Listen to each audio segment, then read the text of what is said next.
Eh bien, nous sommes ici devant un cacaoyer qui a été introduit dans ce que l'on appelle à La Réunion un verger, comme il y en a des petits et des grands. Ici, nous sommes dans un grand verger d'une grande famille de La Réunion qui a mis ce verger à notre disposition.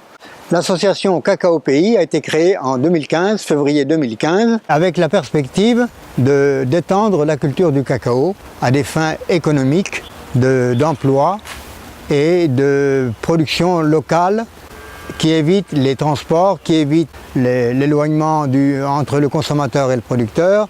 Notre association a pour but ambitieux de relancer la culture du cacao.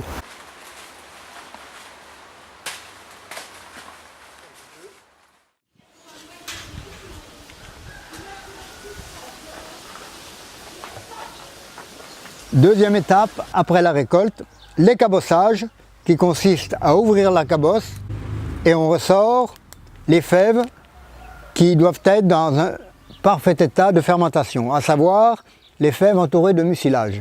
Je jette la cabosse sur le pied du cacao, ça servira à un retour d'humus pour la plante. Je place les fèves qui sont entourées de leur mucilage sucré dans un récipient et je dois les faire entrer en fermentation, c'est-à-dire à l'abri de l'air pour que le sucre se transforme en alcool et cela va durer 2 jours. Après la phase d'écabossage, phase de fermentation. Et la troisième étape, un séchage. Les fèves que vous voyez ici ont été lavées pour avoir un petit côté moins noir que si on avait laissé complètement sans les laver. Alors certains les lavent, d'autres ne les lavent pas. Nous, on a décidé en alternance soit de les laver, soit de les laisser.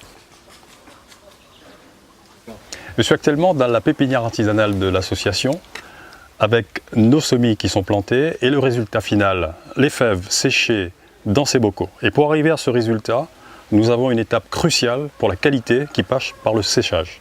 Pour obtenir un produit d'excellente qualité, il faut que le séchage soit d'excellente qualité.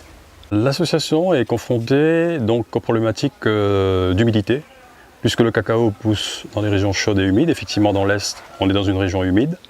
Et pour gérer cette humidité, nous avons besoin d'un séchage régulier, donc de la main-d'œuvre, pour retourner les fèves, pour les rentrer lorsqu'il pleut.